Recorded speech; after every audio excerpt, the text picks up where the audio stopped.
Scheherazade Stories. Tonight's story is about watching and being watched. The body was found at 6:42 a.m. That time mattered. Early enough to look routine, late enough for the night to clean up after itself. The call came in as a suspected suicide. Middle-aged man, office worker, no note, no signs of struggle, jumped from the 8th floor of a municipal building that closed at 6. I arrived while the street was still deciding whether to wake up. The man lay under a gray tarp, one arm visible, fingers slightly curled, not clenched, not relaxed, like he'd reached for something that never came. "What do we have?" I asked. "Male, 49, the uniform said. Name's Robert Hale, accountant, married. No priors." No priors always sounds like a conclusion, not a fact. I looked up. The building's windows reflected the pale morning sky. On the 8th floor, one window was open. The rest were closed. Too neat. "Anyone see him jump?" I asked. The uniform shook his head. No witnesses. That was my first problem. The building stood on a busy street.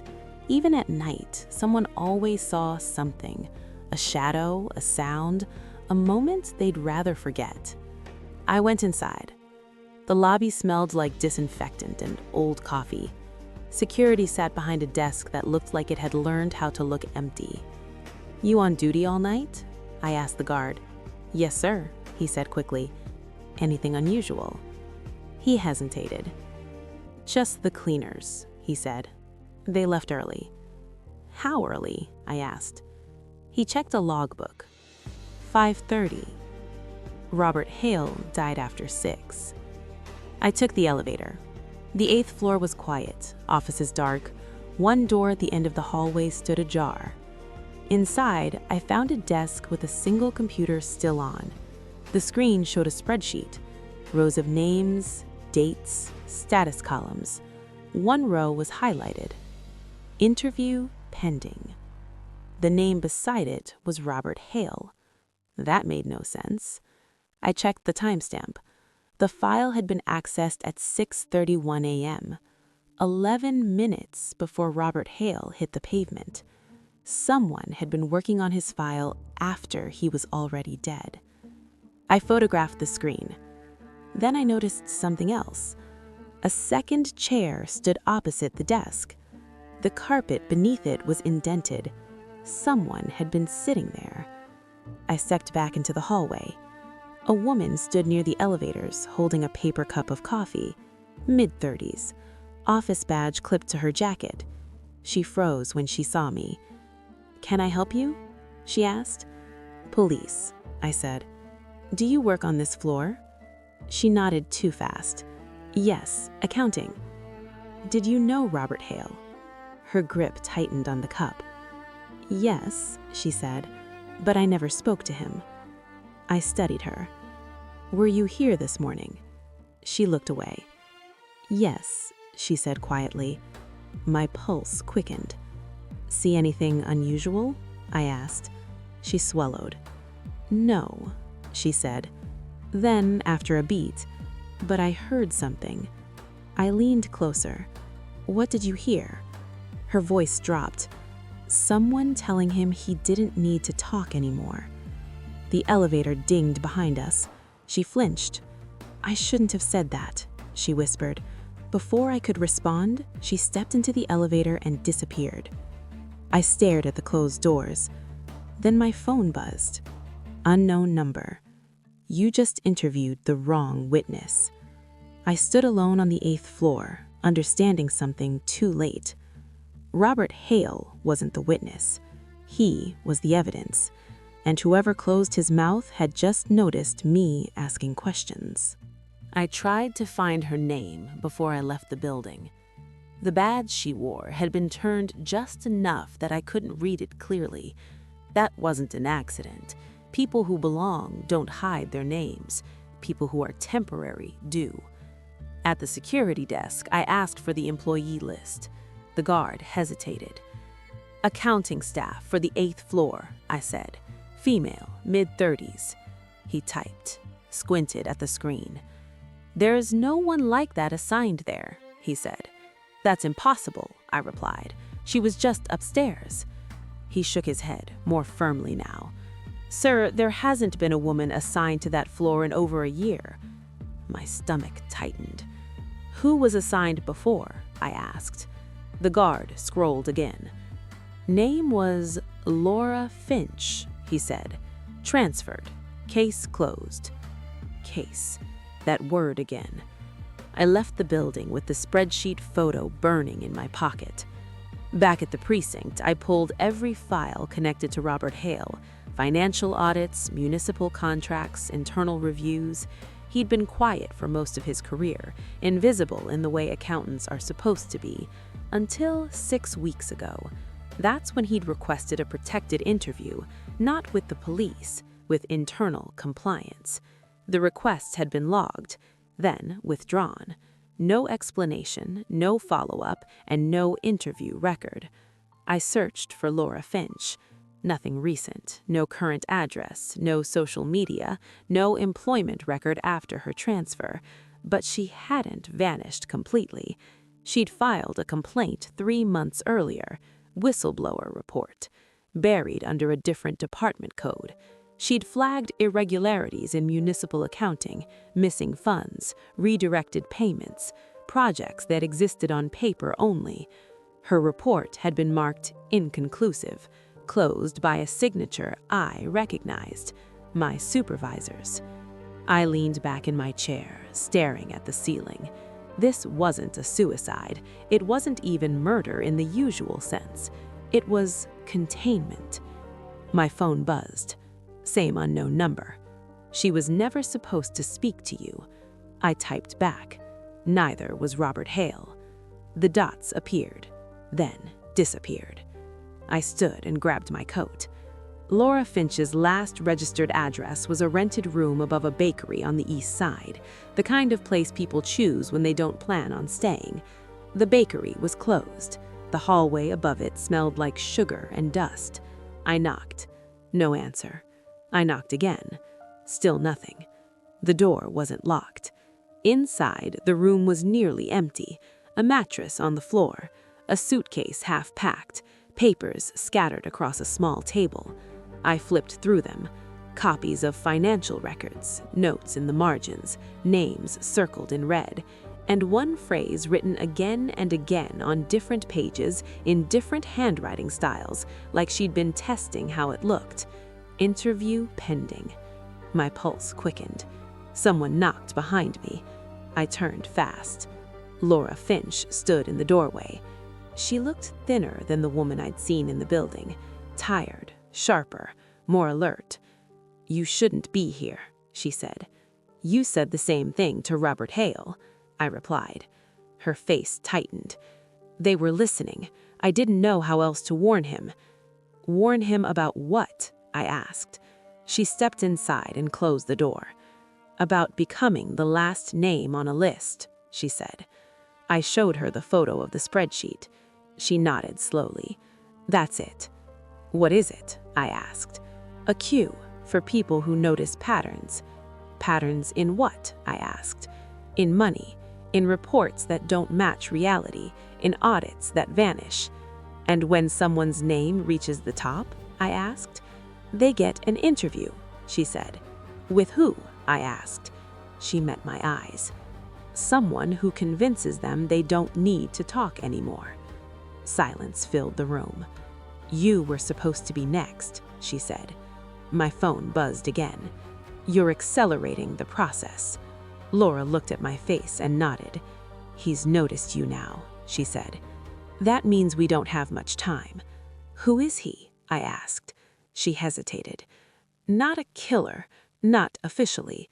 Then what? I asked. She swallowed. The person who makes sure interviews never happen. Outside, a car engine started, then idled. Laura's voice dropped to a whisper. They don't remove witnesses, they remove the need for them. I glanced at the door, then back at her. How many names are on that list? I asked. She exhaled shakily. More than you want to know, she said. And Robert Hale? I asked. He tried to skip the interview. He thought if he stayed quiet, he'd be safe. She shook her head. He was wrong. The car outside didn't move. It didn't have to. People who wait like that know time is on their side. Laura packed what little she had left with mechanical precision, folding papers, slipping them into a waterproof folder, hands steady in a way that told me she'd rehearsed this moment more than once. They won't come up, she said. Not yet. How do you know? I asked. Because the interview only happens when you're alone, she replied, when there's no one left to corroborate what you say. I looked at the folder. That's why you kept copies. She nodded, and why they're still after me. My phone buzzed again. This time, a different message. Interview scheduled. No time, no place, just inevitability. Laura went pale. That's not for you. I didn't answer. I already knew it was. We left through the back stairwell, down into the alley behind the bakery. The air smelt like yeast and damp concrete. The car was still there at the end of the block, engine idling, headlights off. Don't run, Laura whispered. They interpret that as guilt. Then what? I asked. Be boring, predictable, until you're not. We split up. I walked toward the main road, posture loose, phone in hand like I was scrolling through nothing important. The car pulled out slowly, merging into traffic behind me. Not following, escorting. 10 minutes later, my phone rang. Private number. I answered. Detective, a calm voice said. Older, neutral. Thank you for making yourself available. Who am I speaking to? I asked. A facilitator, the voice replied. You've been asking questions that create inefficiency. Questions are my job, I said. So is containment, he replied. That's where we differ. Robert Hale didn't jump, I said. No, the facilitator agreed. He complied. My grip tightened on the phone. You're admitting it, I said. I'm contextualizing it, he corrected. People like Mr. Hale carry information that destabilizes trust. Interviews exist to restore balance. By convincing them to stay quiet, I said. By helping them understand the consequences of speaking, he replied. The car turned onto a quieter street. I followed without comment. And Laura Finch, I asked. She was evaluated, he said. She failed to resolve. So you erased her, I said. No, he replied. We postponed her. The car stopped. A building stood in front of us. Municipal, anonymous, the kind of place no one notices until they need to. Come inside, the facilitator said. Let's talk properly. I hung up and went in. Inside, the room was small. 2 chairs, a table, no recording devices in sight, but I knew better. The facilitator sat across from me. Gray hair, plain suit, the face of someone who'd spent a career never being remembered. You're good at this, I said. He smiled faintly. I'm consistent. Why not kill them? I asked. Why all this? Because deaths raise questions. Silence raises acceptance. I leaned forward, and when someone refuses, he folded his hands. Then they become an example. Robert Hale? I asked. A lesson, he said, poorly timed. I took out my phone and placed it on the table. It's recording, I said. He didn't react. That's fine, he said. It won't be admissible. Maybe not, I said, but it'll be public. For the first time, something flickered in his eyes. You don't understand how deep this goes, he said. I don't need to, I replied. I just need people to hear you say it. Outside, sirens wailed. Closer this time. Not for me, for him. The facilitator stood slowly. You think this ends it? I said. No, I think it starts something you can't schedule. He studied me for a long moment. Then you've chosen disorder, he said. I stood too. No, I replied. I chose witnesses. Somewhere in the building, doors opened, voices echoed. The system finally had to explain itself, and systems hate that. The facilitator was taken in quietly. No handcuffs, no shouting, just a few plainclothes officers who looked like they already knew where to stand and what not to ask. That was how I knew this wasn't an arrest. It was a pause. I gave my statement anyway. Every word, every detail. I said his sentences out loud, slowly, making sure they sounded as damning as they felt. No one interrupted me. That worried me more than if they had. Laura Finch surfaced 2 days later. Not publicly, not officially. She called from a number I didn't recognize. They're offering me a deal, she said. What kind? I asked. The kind where I disappear somewhere warm and safe, she replied, and everyone pretends I was never important enough to interview. And will you take it? I asked. There was a long pause. Yes, she said, because I want to live. I closed my eyes. I don't blame you. You should, she said softly, because it means you'll be the last one left. She hung up before I could answer. The headlines came and went. Internal review launched. Procedural irregularities found. No criminal wrongdoing confirmed. The usual phrases. Clean. Bloodless.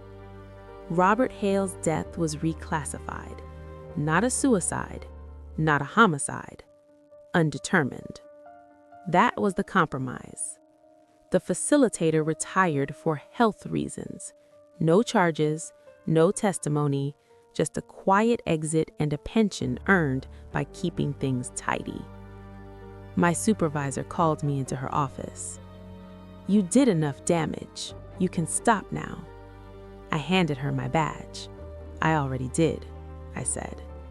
She didn't try to stop me. I walked out into the city, feeling lighter and more exposed at the same time. That's the price of making something visible. You lose protection.